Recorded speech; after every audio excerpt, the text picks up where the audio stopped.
time for the next stop on the agenda. Let's move forward towards it.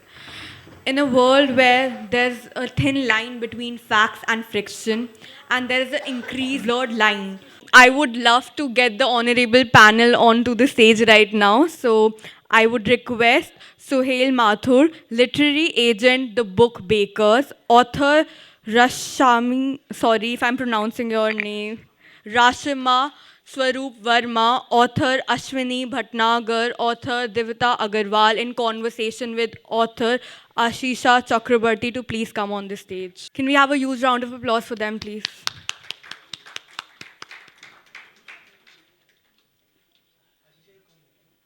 So, hello everyone and good evening. Welcome to PVLF 2023. I'm super stoked to be a part of this festival, both as an author a few days ago and today as a moderator.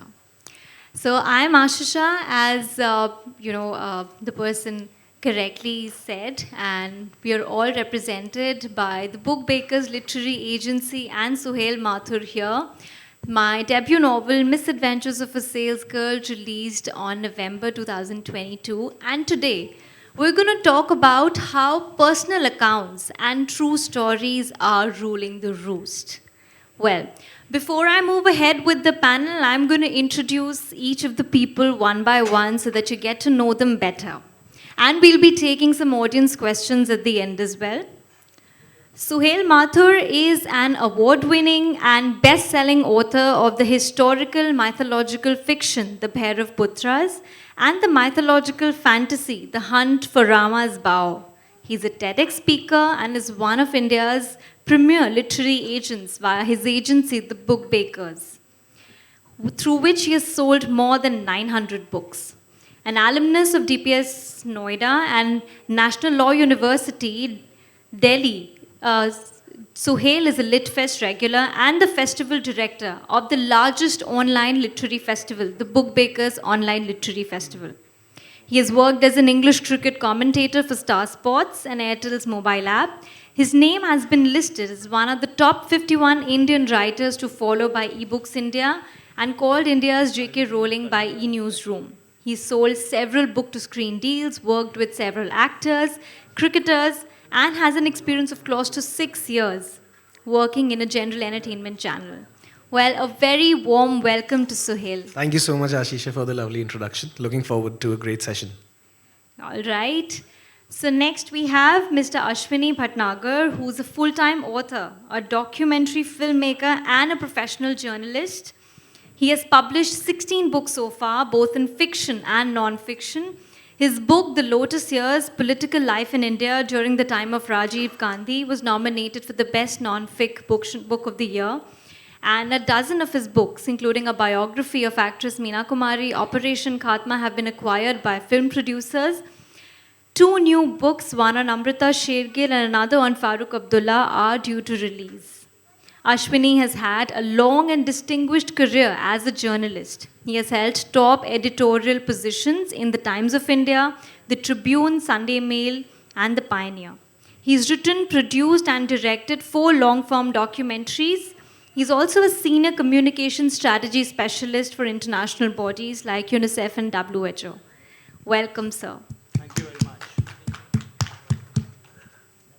Then we have Rrashima Swaarup Verma. She's a senior corporate professional and a member of the senior management team with a leading US-based consulting firm. She spent close to 20 years in the corporate world. Rrashima is a prolific columnist, novelist, and an award-winning speaker. Her writings have been regularly published in different national and international magazines. So she's also participated and moderated several prestigious book launches and discussions. Her first book, A Break in Love, has been represented by the Book Bakers, and her second book, The Royal Scandal, A Love Story, has just released recently. Well, she currently lives in Gurgaon, and very welcome to you as well. We finally, last but not the least, have Divita Agarwal. She's an author, marketer, and an up-and-coming entrepreneur. She started writing when she was 16, and her debut novel, It Was Always You, was published by Rupa. Recently, she wrote A World on Hold, which is India's first living record of COVID-19. It features stories from people like Vidya Balan. Currently, she's pursuing India's own one-of-its-kind postgrad program situated at Business Management and Technology at Masters Union School of Business. Wow. Well, very happy to have you all here. So today we're going to talk about how true stories have become and garnered a lot of interest and attention. Why probably non-fiction is getting a lot of interest these days. They say fact is stranger than fiction. And who better to ask about this than Suhail, the literary agent as well as an author. So as both a writer and an agent, you must have come across many scripts. Right. What do you think, like what attracts you about true stories? Like what is it about true stories that is unmissable? And do you think true stories trump fiction? Sure. Thanks for the question. I think it's a very opportune question to ask, considering the last session ended with the fact that, Shantanuda was saying that fiction is dead and we are proving everyone wrong. So now we actually come to as to why non-fiction is ruling the roost. I've always believed that there are two parts to a story or two parts to a writer per se. One is, the story, and then, of course, is the writing. 50% is the writing. In non-fiction per se, the story is already there. So, it's less of hard work in comparison to what a fiction writer has to pen down creatively. So, both my books, The Bhairav Putras and The Hunt for Rama's Bow, were fiction, but stemmed a lot from true events. Like the first one was a historical fiction adventure set in pre-independent India. So what I had done was that I had taken actual facts from the Indian freedom struggle and very seamlessly inserted them in my own story. So you get the best of both worlds over there. So I think that is a very personal choice that people need to traverse, and I think individuality is what sets everyone apart. So when you're, as a writer, thinking of a concept, you should first think about what is coming to your mind, because if you do something that comes naturally and organically to you, it will create a greater impact. Having said that, it is also important, necessary and imperative to have an idea as to how the market is looking at certain things. Because what invariably happens now on a lot of occasions is that because publishing houses are also driven by the commerce involved, as far as a book is concerned, they may not sign up a particular book, not because it's not good, but because the commerce states otherwise. So, it's a thin line between creativity and commerciality, and, that's where we all are at. And as literary agents, it is our duty and responsibility to make people aware, make our authors aware of the same. So what attracts me to non-fiction books, as far as your question is concerned, is very simple: the fact that publishers are taking it up. So, that is as simple and honest as an answer as it could be, because that there is a ready market for it, or there would be a greater, receptivity to a certain kind of book. So I think these are trends basically that, are in vogue. And as far as non-fiction is concerned, it has been there for the past 3 to 4 years. And, a lot of publishers have, shown a great interest as far as that is concerned. A reason for that is that, they feel that the decision making of a customer is faster. And I always keep on going back to this example that, if someone was to see my book, The Hunt for Rama's Bow, at a store, if they like the cover, then they'll probably read the blurb. If they like the blurb, they'll browse through the pages. If they like the print quality, they'll finally see the MRP. If everything is in order, then they'll probably buy the book. So if you're seeing, therefore, 3 to 4 checks before an actual sale is made. But if I'm doing a book on the assassination of Rajiv Gandhi, and Sir has written a very, incredible book on him and, about all the things that happened during Mr. Gandhi's political tenure. So if you're doing a book on the assassination of Rajiv Gandhi, you don't really need to see the blurb. You know what the book is about. So your decision is made then and there. Whether a yes or no, the decision is made. So the decision making is faster, and because the decision making is faster, publishers usually believe that out of 10, at least 7 people would, decide in their favor. Because, these are also kind of books that one would want to read, but a lot of people may not want to read, but just put it out in their libraries to show that, these are some incredible books that they have in their collection, and that is the harsh reality of today's times. But, at the end of the day, it is a sale for the publisher, so the publisher doesn't mind. So I think it's a thin line between commerce and, creativity, and as far as we can traverse that, it would be a win-win situation for everyone. Amazing. I think that was a very insightful, deep dig into what goes into a publisher's mind while they assess a script. Because I think that's what I've been hearing from Suhail every time, this balance between commercial and, commerciability and creativity. That's amazing. I'm going to remember this. Yeah, I mean, To it. I mean, we are one of the very few literary agencies that take up fiction in these days, and this is not something that, I have found out per se after doing a lot of digging in, but that is something that a lot of authors who are represented by other agencies have told me. Because what happens is that the moment they do a fiction book, their respective agent does not take up the book, so they reach out to me, and that's how I've gotten to know that probably, okay, this one, they aren't doing, fiction books. But as I was telling my wife the other day, that some of these concepts, when you read the idea that is behind these books, is so amazing. They're so amazing. Why would I not want to do it just because somebody else does not want to? If you feel one with it, it is your duty and responsibility to find someone who will also, see light and merit in that concept. So which is why you need to target more publishers. You need to see who's looking at what are the expertise areas, because you can't really put a cap to creativity, which is what fiction basically is. So I think that is what is needed at our end, and I think if everyone is able to do that, a lot more fiction authors can mushroom in the country. Absolutely agreed, and I think that's a wonderful segue to Aruna ma'am's session where she talked about the imagination, the world of imagination. So I'm happy that some people are keeping that world of imagination right up there. So because you mentioned that all of us, there are these true accounts and personal accounts, and true stories are important, and we should not let the stories seep by.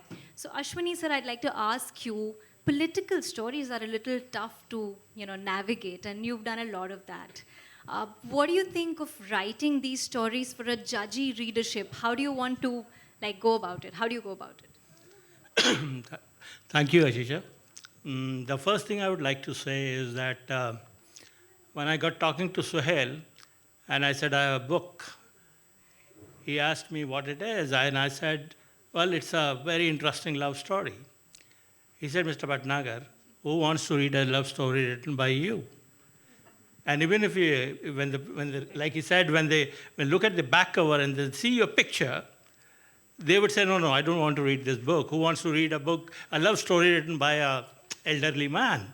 So he said, why don't you just focus on what your core competence is? And which made a lot of sense to me, because my core competence is journalism. And I have seen several eras in which a lot of history was made. And while we were having a discussion, this idea of writing a book on Rajiv Gandhi came up, because I was very actively reporting the period between 1980 and 1990, in which a whole lot of stuff took place. Indira Gandhi got shot, Rajiv Gandhi came to power, then you had the reservation movement, then you have Ram Temple movement, then Rajiv Gandhi ultimately was killed in a bomb blast. And a lot of historical figures, political figures were operating at that particular point in time. So it made sense to Suhail, it made sense to me that I should abandon love stories and embrace more non-fiction stuff, which is closer to what I have witnessed. So most of my books, in fact, except one, The High Bouncing Lover, which is a romance book, again drawn from real facts, all of the books are either political or biographies. So I don't agree with Suhail when he says that non-fiction people don't have to work a lot. I have to really work a lot. And creatively also. Because how do you sequence certain things? And like Aashisha said, that people are judgy. So you know more than others know. And then how you want to put out the truth, how things went in a particular way, how the politics of, say, Ram Janambhoomi went in a particular direction. But how do you put it across? How do you censor it and yet not censor it? How do you tell the truth without not lying? How do you judge a particular event? Because it is in very close proximity to what it's just 1990. Not even 30 years. So how do I judge that? Was it good for India, for the people, etc., etc.? So it becomes a bit of an issue. And then you have to really work hard. How do you sequence your narrative in a way that you leave the judgment to the reader and you'll be neutral about how you narrate the facts? Fortunately, as a journalist, I had this habit of, keeping my notes safe. And despite my wife's attempt to sell the raddi to the first raddiwala who came across, most of my notes are still there. So I can refer, press conference, date so-and-so said this. So I don't have to really go to a library when I'm writing a political book. But when I'm writing a book like Meena Kumari's biography, who died much before I was a young man, then I have to really research on that. And then you have to judge.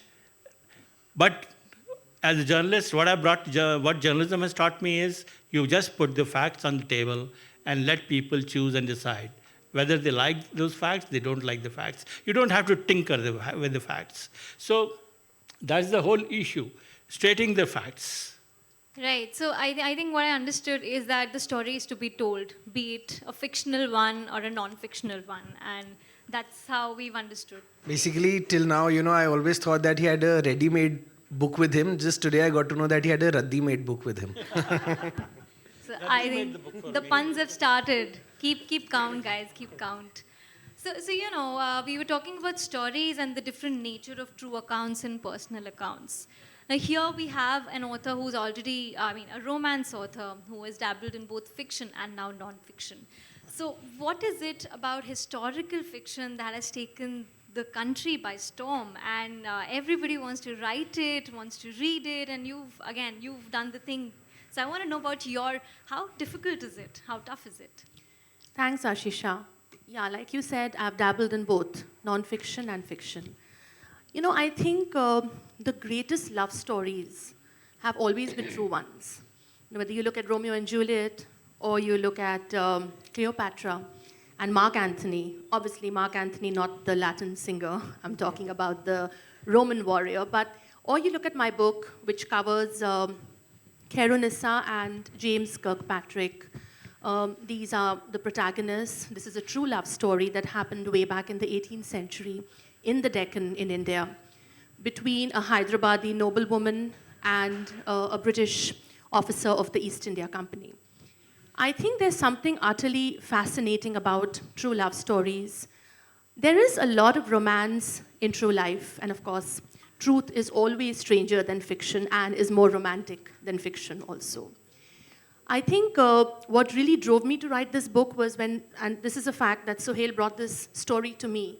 He read about it, actually watched a documentary on the 10 greatest love stories of India. This one struck a chord. He has an eye for brilliant love stories, not just love stories, any love stories.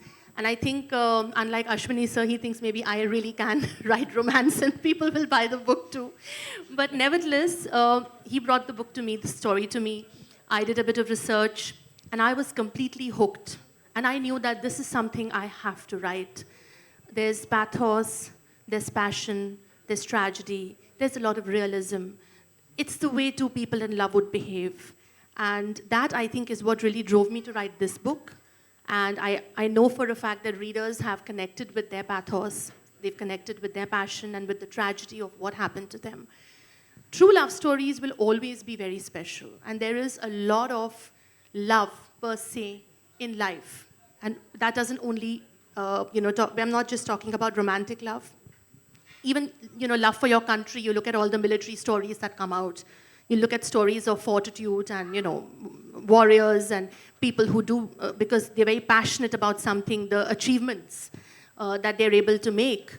Those are also driven by love for something. So love, I think, it's the elixir of life, and it is what drives human beings, which is why there's so much truth there.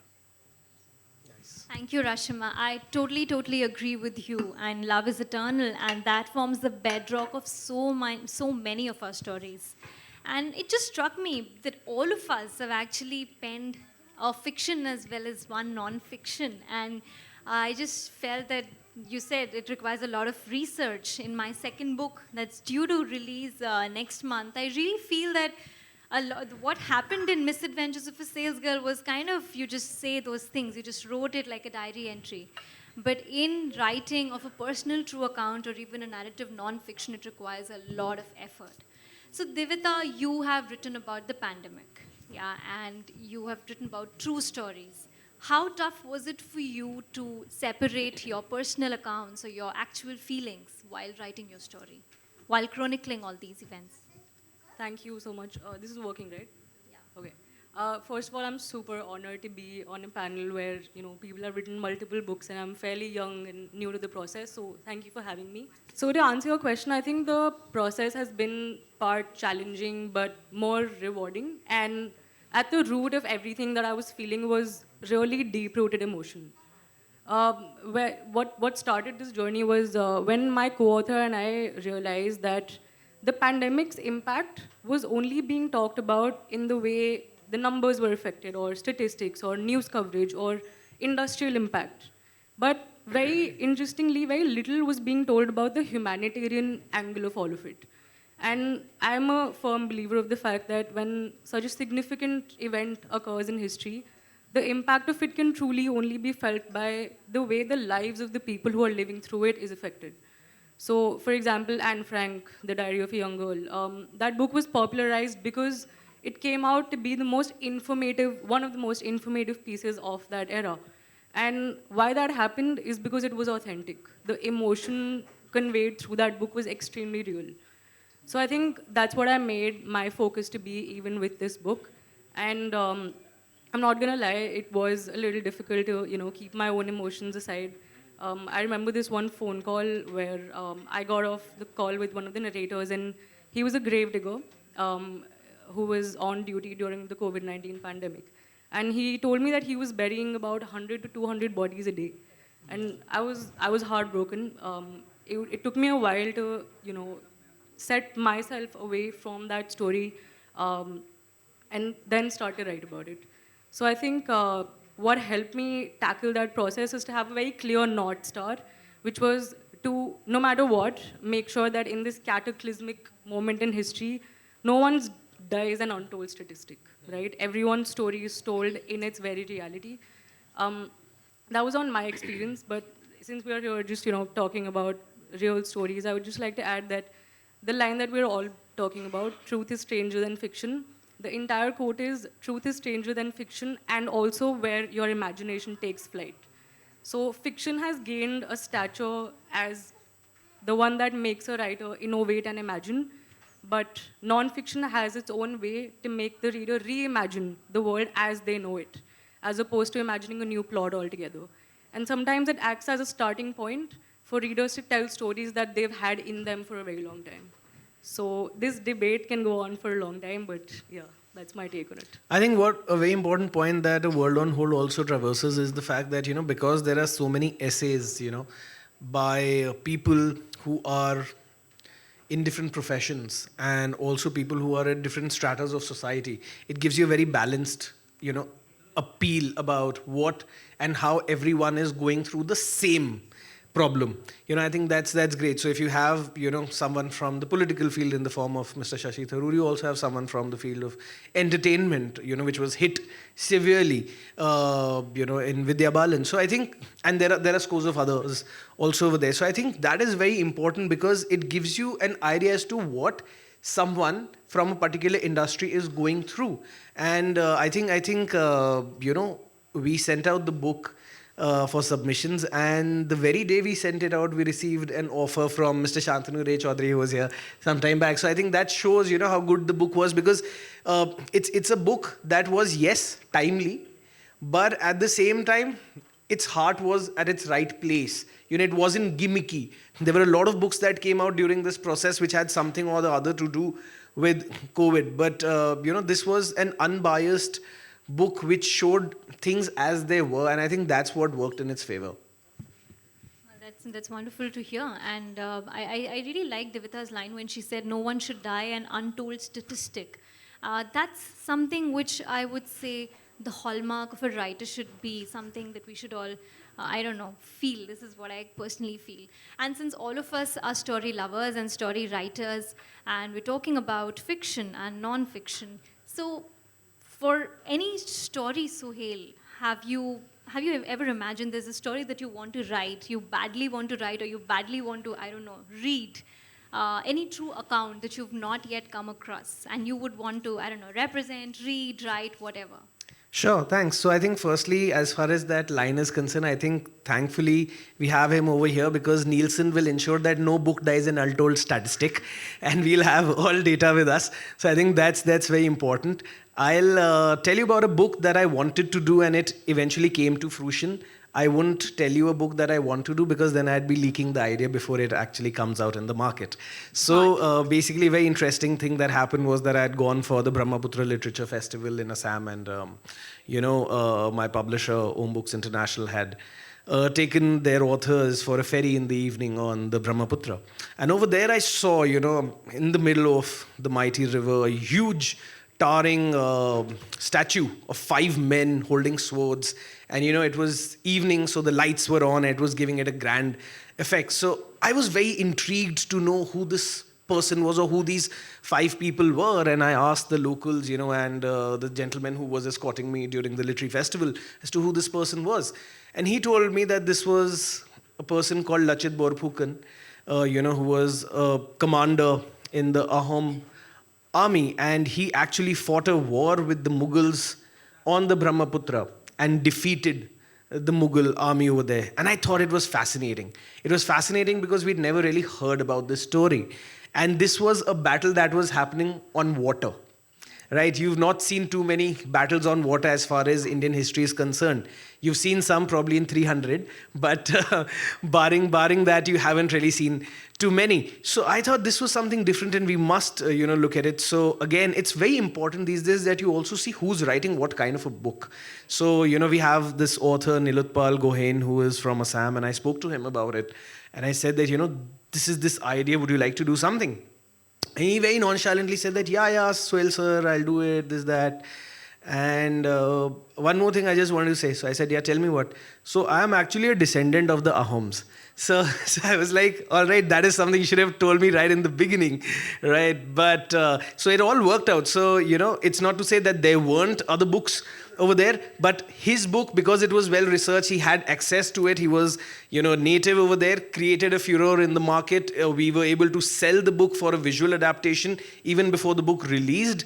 And, the book's been a national bestseller. In fact, the government just commemorated 400 years of Lachit Borphukan's, birth anniversary. And Nilotpal was part of that official documentary that was launched at Vigyan Bhavan. So I think if you have the right people doing the right kind of stories, it will create that impact.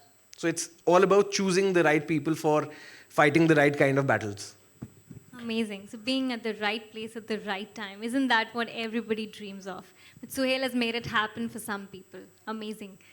So I would like to talk about the journalism aspect of it. When you write true accounts or when you look for true stories, you're actually acting like a journalist. And a person who's actually been a journalist for his entire career, how do you sniff out the meatiest stories? Or do you do it like that? Or do you take up any story that it is and present it as it is? So what is your approach, the journalistic way? Well, as they say, journalism is the first draft of history. And all journalists are witness to the draft as it is being narrated and being written. Well, in the hurly-burly of journalism, you keep on reporting, you mindlessly sometimes. I'll give you one example how we journalists report. It was in 1989, and this whole movement of Ram Temple was going on. And Mulayam Singh Yadav was the Chief Minister of Uttar Pradesh. And some car sevaks stormed into the Babri Masjid and partially damaged it. We were there, and firing took place, lathi charge took place. The police attacked us with batons, and we ran, and ultimately somehow managed to save our lives. Got to the office, a makeshift camp office, and there, at that point in time, there were telex machines. So my colleague in Hindi reached first, and he just went there, totally out of his bits. He had a few lathi blows on his back, And he went and said, teleprompter operator, sent a message, flash. Babri Masjid Dhwast. Babri Masjid destroyed. 2 minutes later, I came in and I asked for a glass of water and said, hey, Ravindra, you have sent that message? He said, yeah, I have sent a flash. I said, what is it? He said, Babri Masjid Dhwast. I said, what do you mean? Immediately I said, what do you mean? He says, he stopped. He said, no, Shatigrast, damaged. But he was under such a big pressure at that point in time that the first word which came into his mouth is Dhwast, that is destroyed. Okay, by the time we sent a correction, this whole thing was broadcast over the Times of India newspaper network. There was no television network at that point of time. And rioting had begun in Bihar because they displayed this news saying the Babri Masjid has been destroyed. So, in the heat of the moment, you don't intend to do certain things, but you just do it in the heat of the moment. So, when as a journalist we pick up stories, apart from reporting for the newspaper, I'm very particular about choosing those stories that do not reflect immediate knee-jerk responses and have a wider context and a wider perspective. It's not about nation building, it is not about nation international or things like that, but a story has to be told in all its angles, with all its angles, and with all its truths. The truth part is very, very important. Like we have done a couple of stories on Kashmir. In fact, my next book is on Jammu and Kashmir.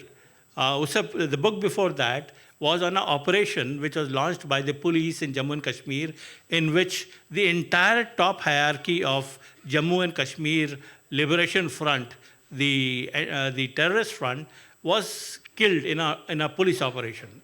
Okay. The next book is on Farooq Abdullah and the Abdullah family in Kashmir.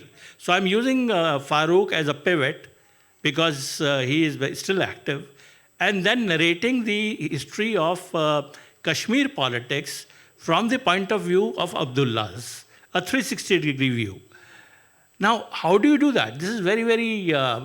so I follow the dictum which Hemingway once said was, write the truest sentence that you know, and everything else will follow.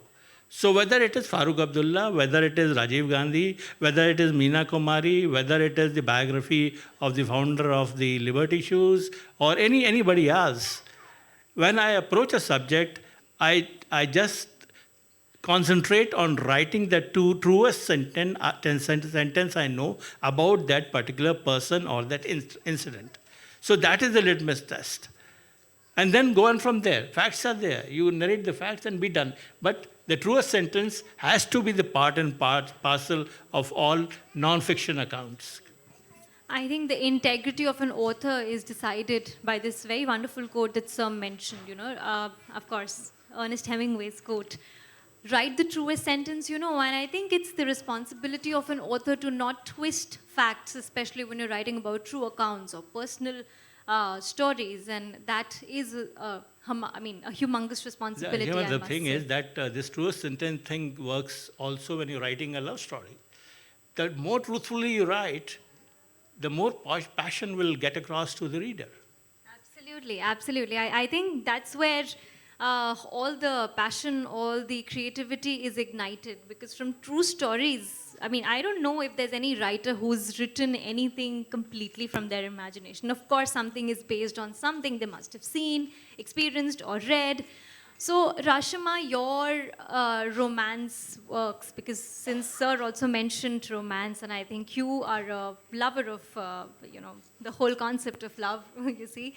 So, what are the true accounts that you feel may not be traditionally romantic, but you manage to find romance in them? Or have there been any stories which are not traditionally romantic, but you think, as you said, love is everywhere? So do you think even heart-wrenching tales or, clinically political tales or mythological fiction, do they still have an element of romance in them? Can you hear me? Yeah.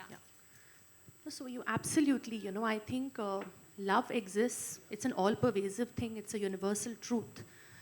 And mythology, I mean, some of the greatest love stories have come from Indian mythology. There's so much romance in Indian mythology. Our gods and goddesses, there was so much passion there.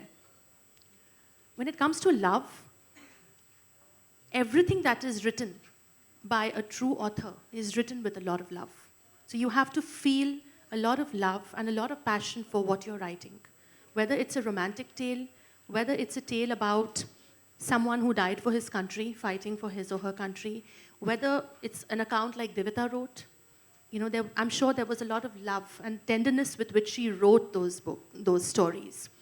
And of course, Ashwini sir, when he said that there is this responsibility, that we owe to our readers. And as Suhail said, in non-fiction, half the job is already done, right? Because the story is already there. Then I think the responsibility goes up manifold because we really have to make sure that what we are telling our readers is the truth. And you can never do that if you don't feel for the story. The way I felt for the two protagonists, it's very strange because, they were people who existed way back in the 18th century. She was a Hyderabadi princess. He was an officer with the East India Company. I live in contemporary India. I'm a modern woman who lives in contemporary India. Where is the connect? But it was there. I was in love with the two of them and in love with their story. And that is what drove me to, I think, do justice. I do feel I did a lot of justice to their characters, particularly. As writers, if the story is there, if the information is there, and we know what happened, how and when, then what we need to do is we need to visualize somewhere in our mind that, okay, if this is how they met. So in this book, for example, the first time that they spoke to each other was in a garden. It was in a flower garden, right across his study. And that's a fact. That is a historical fact. Then I have to close my eyes and imagine this is how it happened. This is how they met. This is how she approached him. This is how he tried to resist but couldn't. So that is something that I need to do, and I can only do it if I'm passionate about the theme I'm writing on. So yeah. I think it's the passion that counts. And the isn't research. it? Research is so important in nonfiction. Yeah. Because if you don't research soundly, then I think you're not doing justice to either the story or to your reader. So in this book, I think the research took me a good 1 year. Of course, the writing was happening alongside, but I believe in validation and revalidation and revalidation when it comes to facts. You can't. And so every alternate page has a footnote or a reference. We spoke to historians, we spoke to Persian scholars, we spoke to journalists who had covered a number of incidents that happened back then. And every time I would get something, I would share it with Suhail, and there was so much excitement in the process. And the story just grew on us. So I think that is how it worked out so well. Amazing, amazing.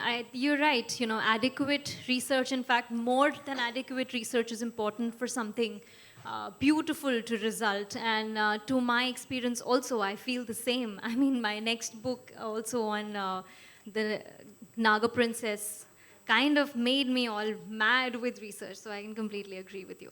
I see that the problem is that the trauma in a writer's life is that you have to immerse yourself in the lives of so many people, the characters that you're writing about, that you really don't know at the end of the day who the hell you are actually, as a personal level.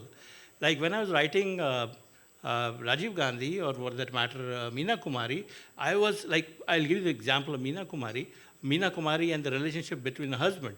So sometimes I would try to imagine her husband, who was himself a very well-known film producer, very handsome, very good-looking guy, and Meena Kumari fell in love with him, and they had a romance, long romance.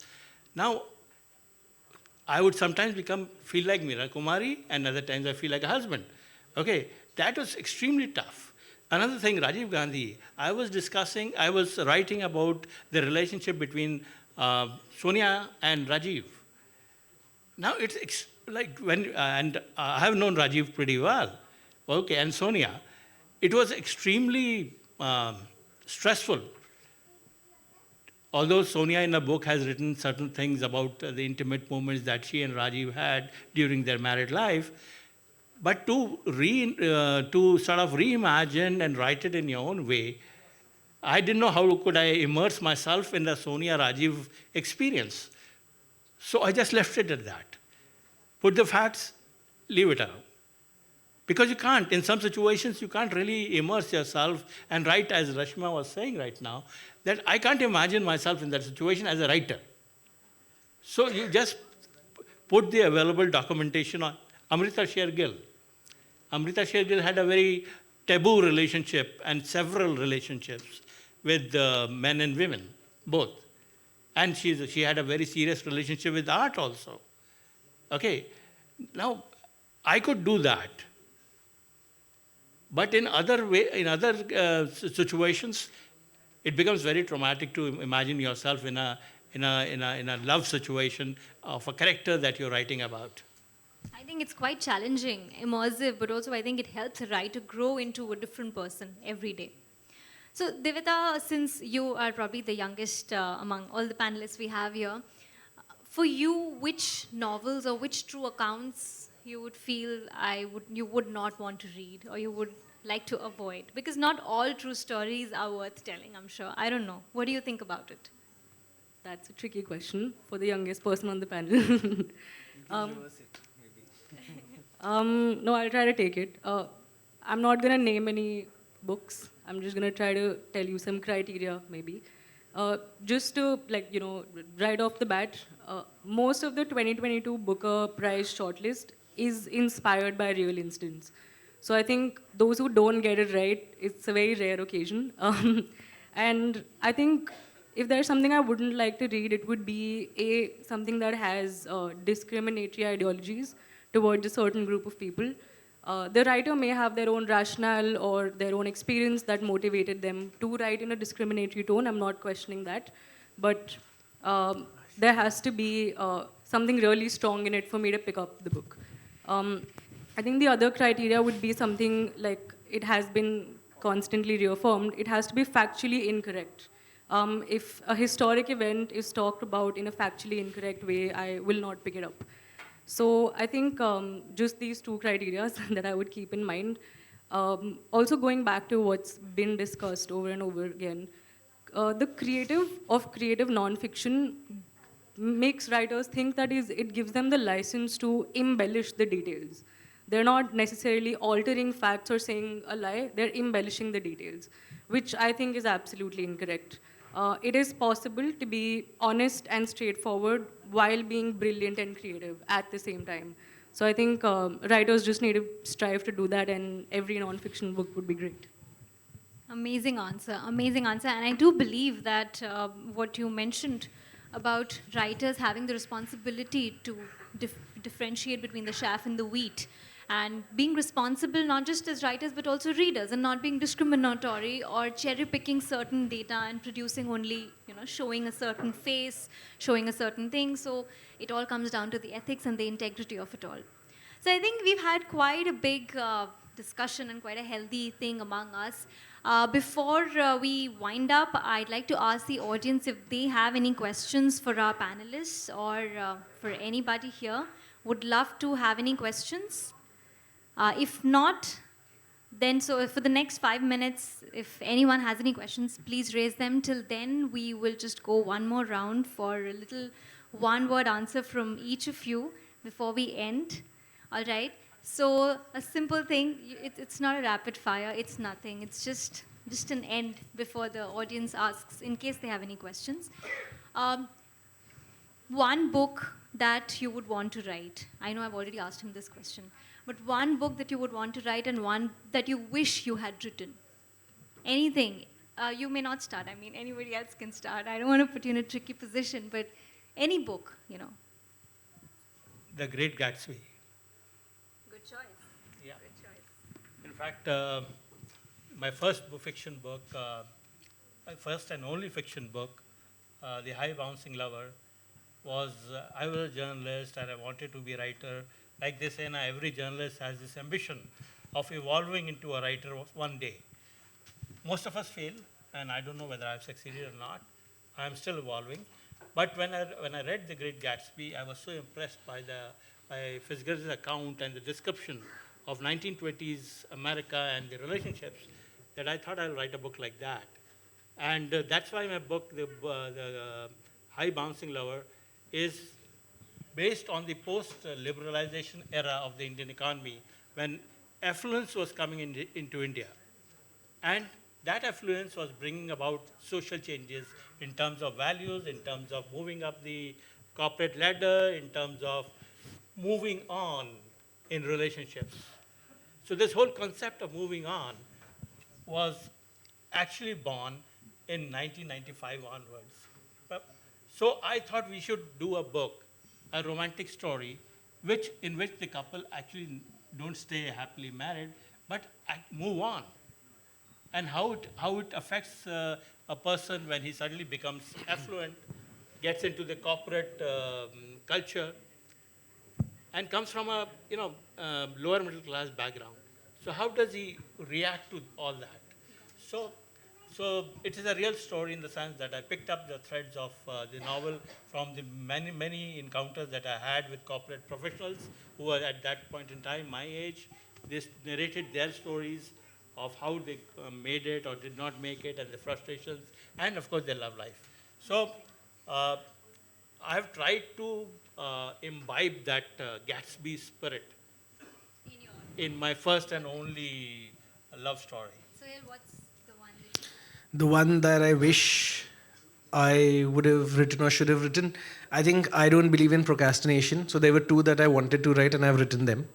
And, because if you have an idea and if it's an idea that you feel it's worth telling to everyone, then you should not, waste time thinking about it. You should get down to doing the job. So that's one. Secondly, with respect to a book that I wished I had written, to be really honest, none. Because the point is that every individual author comes with their own skill set. They're able to write something because they come with that skill set. And I'm able to write what I want to because I come with my own skill set. You cannot ask David Dhawan to make a Padmavat, right? So everyone comes with their own skill set, or you can't ask probably, Ram Gopal Verma to make a BV number one either. So the point is that we all have our own skill sets. And the point is that the question that we all need to keep in mind is that are we aspirational or are we greedy? If you're aspirational, then we'll be happy with our own achievements and see where we are going in our respective careers. If you're greedy, then you'll obviously and always want to do what the other person's doing. But you need to analyze that the other person's not getting what you are getting. So I think to be in perspective is very important. So the books that I had to write, I've already written, and I don't think there's any that I wished I was in that particular place. Very smart, I think. Quite a good perspective. So Rrashima, which one is yours? I am so happy. Okay, this is not working. I'm really happy that I wrote this, The Royal Scandal. I think this book was waiting for me. And honestly, I think it was an unconscious desire inside me to write a book like this. So I have to thank Suhail for that. Because if he hadn't brought it to me, I would have never known my true potential as a writer. A book I wish I could write, well, there's an inspiration that I have, and because all of you know I am a self-confessed romantic, this is again a love story. There is a place called Sunset Beach in the southern United States of America. And there is a mailbox there which is called Kindred Spirit. You can Google this if it's a fact. If you want, you can Google this. This mailbox is an open mailbox, and people just come and they write their deepest experiences and their deepest feelings, which they don't tell anyone. They put them down on paper, and in the form of a letter, they leave them in the mailbox. And then the next person can come and read it. How those stories inspire and motivate other people is something that has been documented. And a book written by one of my favorite romance writers, Nicholas Sparks, has used Kindred Spirit as Cupid in a very beautiful love story called Every Breath. I would love to use a concept like that, where something like this plays Cupid, brings two people back together 25, 50 years later. And that's the kind of romance, wild romance that I would love to write. That's a beautiful dream. That's a beautiful dream. So I understood the question differently. I understood a book that you wish you had written. It could be an idea, right? It doesn't have to be an existing book. So an idea that I have and I don't think I will be able to, do justice to, but would love to write, is women in war roles. I think that men in army or men in defense roles across the country have been widely celebrated, widely talked about. Shiva Roor's book, which also has a sequel, India's Most Fearless, only includes men. I don't mean to start a war here, but why is India's most fearless only men? So I would like to write a book that appreciates women in these roles. Second, to take the question the way everyone else took it, the seductive illusion of hard work. Yeah, it's by Utkarsh Amitabh. He's the founder of Network Capital. So I really like the way he dismisses the opinion that hard work is everything. And I have gone through it on my own, and I would love to share my take on that.